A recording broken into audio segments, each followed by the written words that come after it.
सबसे पहले तो ये सदर के खत पर जरा बात कर लेते हैं। क्या क्यों आप समझते हैं कि सदर ममलिकत को ये खत नहीं लिखना चाहिए था, और उनके जो पाकिस्तान तहरीक इंसाफ के हवाले से उन्होंने जिन तहफ़्फ़ुज़ात और खदशात का इज़हार किया है उनका जवाब नहीं है?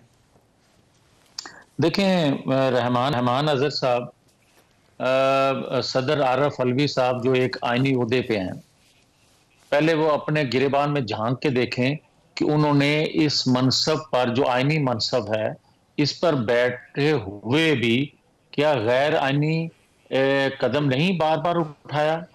क्या उसने जो उस वक्त के डिप्टी स्पीकर थे कासिम सूरी साहब, उनके कहने पे असेंबली डिसॉल्व नहीं की?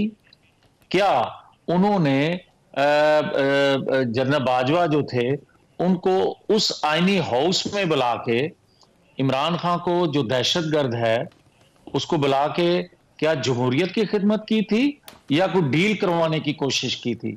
और वो डील जो थी, वो चीजें सारी मंजर आम पर आने के बावजूद भी क्या उसने आज तक माफी मांगी? और फिर क्या आज जो वो कह रहे हैं कि मैं आज भी पीटीआई के चेयरमैन का कारकुन हूं, तो फिर मैं सवाल करने में हक बजानब हूं ना कि 9-10 मई का वो मास्टरमाइंड है। जब वो 9-10 मई का मास्टरमाइंड है, तो इस आईनी ओहदे पे आज तक अपनी मुद्दत खत्म होने के बावजूद भी मौसूफ जो चिमटे हुए हैं, क्या बताना पसंद करेंगे कि 9-10 मई पे जो कुछ हुआ वो आज माफी मांगे? आरफ अलवी साहब सबसे पहले अपने किए धरे की माफी मांगे, उसके बाद किसी को कहें कि, और जो वो लेकिन कहते हैं कि मियां जावेद लतीफ साहब, वो एक इंटरव्यू में वो इसकी मजम्मत तो कर चुके हैं, क्या वो काफी नहीं है? देखें, जहां तक मजम्मत का तल्लक है, तो मैं भी कोई इस तरह बड़ा फेल करके जिससे रियासत को नुकसान पहुंच जाए, और उसके बाद बहुत से तो खैर अभी तक खामोश हैं, अगर अलवी साहब माजरत कर लेते हैं या उस पर अफसोस का इजहार कर लेते हैं, तो क्या उसके मदावे के लिए ये काफी है? और जहां तक लेवल प्लेइंग फील्ड का तल्लक है, रहमान, कौन कहता है लेवल प्लेइंग फील्ड नहीं होनी चाहिए? और जो आज मुतालबा कर रहे हैं, क्या वो समझते हैं या उनकी ख्वाहिश सिर्फ ये है कि नवाज शरीफ जो है वो इस प्रोसेस से बाहर रहे, तो उसको लेवल प्लेइंग फील्ड कहा जाएगा, जिस तरह 2018, 2008 या 2002 में था? और नवाज शरीफ अगर पाकिस्तान आ जाएं और उस प्रोसेस का हिस्सा बनने के लिए अभी इंतजार कर रहे हैं, और कहा जा रहा है कि ये ड्यू प्रोसेस नहीं है, तो मुझे ये बताएं रहमान अजहर साहब, अच्छा, कि आप तो कानूनदान भी हैं, क्या मैं अगर अदम पैरवाई पे मेरी अपील खारिज हो जाए, मेरी अदम हाजिरी पे मेरी अपील खारिज हो जाए, और मेरे आने पे वो अपील बहाल हो जाए, जो कि हर एक का हक है, हर एक का कानूनी तौर पे हक बनता है, सिर्फ उस पे आप मुझे कह दें कि आप ड्यू प्रोसेस से नहीं आ रहे? मुझे ये बताए कोई कि जो जेआईटी मेरे पे बनी थी, जो मुझे एक मॉनिटरिंग जज हमारे पे बैठा दिया गया था, जिस तरह साकब निसार ने नीचे प्रेशराइज करके हमें सजाएं दिलवाई थी, क्या वो ड्यू प्रोसेस था? और क्या अच्छा 12 अच्छा, साल देखिए 10 मियां साहब, साल उनके देखिए जहां दिया तक जाएगा? मैं जरा वो बात आपके, मैं जरा लेवल प्लेइंग फील्ड पर आपसे आगे भी जानना चाहूंगा, लेकिन सदर का जो किरदार है, देखिए सदर किसी न किसी पार्टी से आता है, सदर और स्पीकर का ओहदा ऐसा होता है, तवक्को ये की जाती है कि वो न्यूट्रल हो, गैर जानिबदार हो, और लेकिन सियासत में उनकी हमदर्दी तो जाहिर बात है किसी के साथ होती है। तो यहां पर सदर के इकदामात से आपको क्या लगता है, कोई कोई फर्क पड़ने वाला है अगर वो इस तरह से खत लिख रहे हैं या चीफ इलेक्शन कमिश्नर को कह रहे हैं कि लेवल प्लेइंग फील्ड इंश्योर की जाए पाकिस्तान तहरीक इंसाफ के लिए? नहीं, वो ये बात करें कि लेवल प्लेइंग फील्ड हर जमात के लिए होनी चाहिए। वो ये कहें कि आईनी तकाजे पूरे किए जाएं। वो ये कहें कि किसी के साथ नाइंसाफी नहीं होनी चाहिए, बात समझ आती है।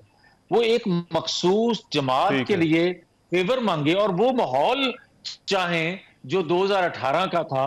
क्या 9-10 मई का माहौल फिर से वो पैदा करना चाहते हैं?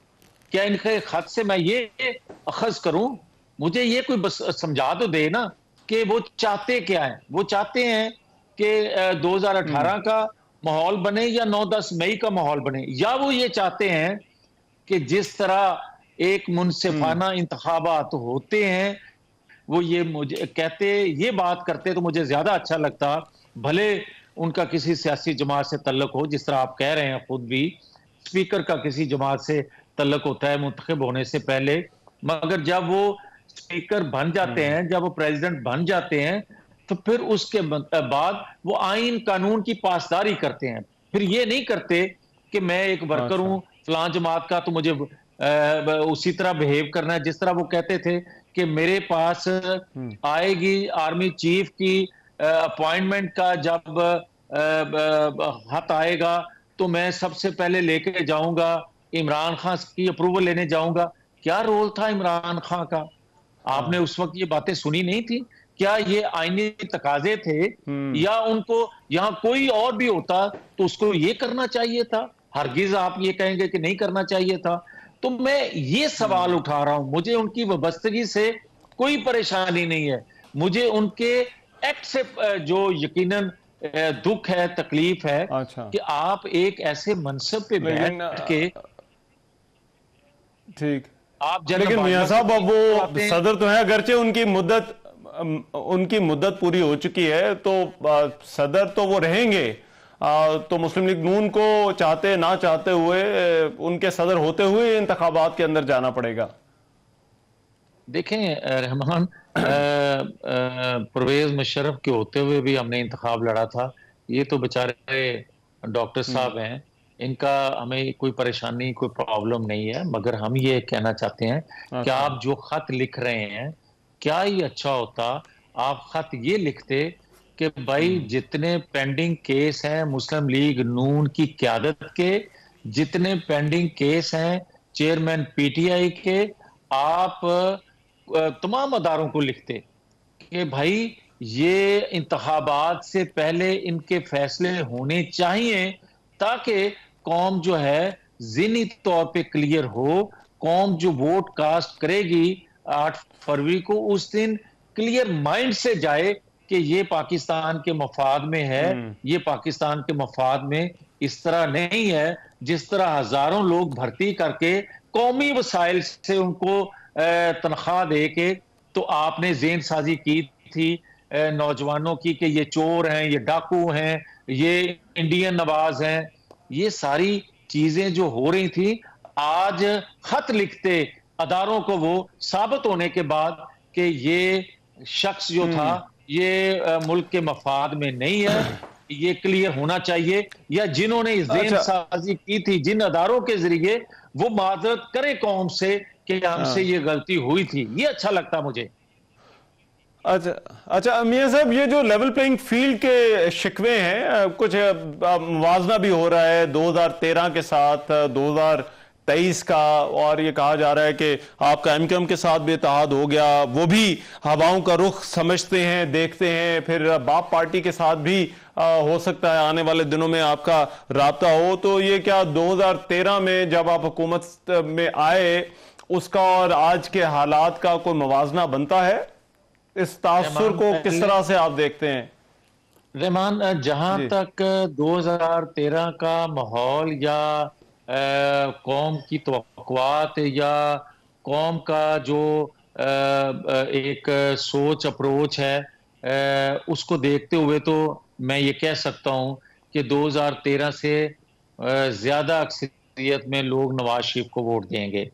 हम इंशाल्लाह 8 फरवरी अच्छा। को कौमी असेंबली की सीटें शायद 2013 से ज्यादा हासिल करें, जो मूड देख रहे हैं।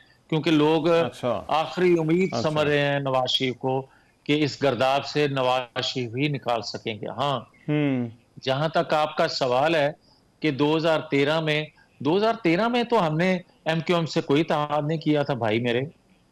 ये मैं तो आपको हवाओं के रुख की बात कर रहा हूं। आपका नहीं हाँ, था, लेकिन बाद में तो वो आपके साथ आ गए ना। जी। नहीं, 2013 में हमारे साथी नहीं थे वो। और आपको शायद याद होगा कि 14 में जब धरने हुए थे तो उन धरनों का हिस्सा थे वो।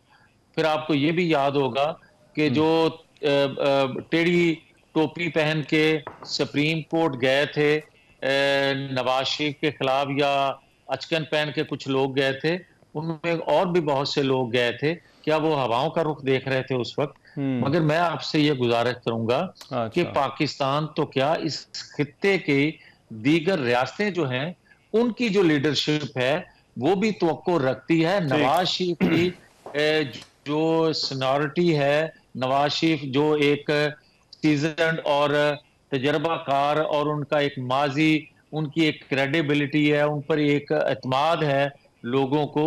वो समझते हैं कि नवाज शरीफ के आने से इस खित्ते में उसके मुस्बत असरात मुरतब होंगे, अमन के हवाले से भी, मईशत के हवाले से भी। तो लोग, तो हमारा मुल्क या हमारे लोग किस तरह ये कह सकते हैं कि नवाज शरीफ के आने से पाकिस्तान के अंदर बेहतरी नहीं आ सकती? पाकिस्तान के अदारों में बैठे वो कुछ लोग भी जो हमेशा नवाज शरीफ के मुंतखब होने के बाद भी रुकावटें खड़ी किया करते थे नवाज शरीफ के रास्ते में, आज वो भी महसूस कर रहे हैं कि कौम अगर नवाज शरीफ को मुंतखब करती है तो अदारों को भी साथ देना चाहिए नवाज शरीफ का, उन समेत, ताकि पाकिस्तान इस भंवर से निकाला जा सके। ठीक है, राइट। बहुत शुक्रिया मियां जावेद लतीफ साहब, मुस्लिम लीग सीनियर रहनुमा, मुस्लिम लीग नून की सियासत के हवाले से बात कर रहे थे। अभी एक ब्रेक लेते हैं, ब्रेक के बाद इलेक्शन में ये जो नई सफबंदियां हो रही हैं इस हवाले से कुछ मजीद बात होगी।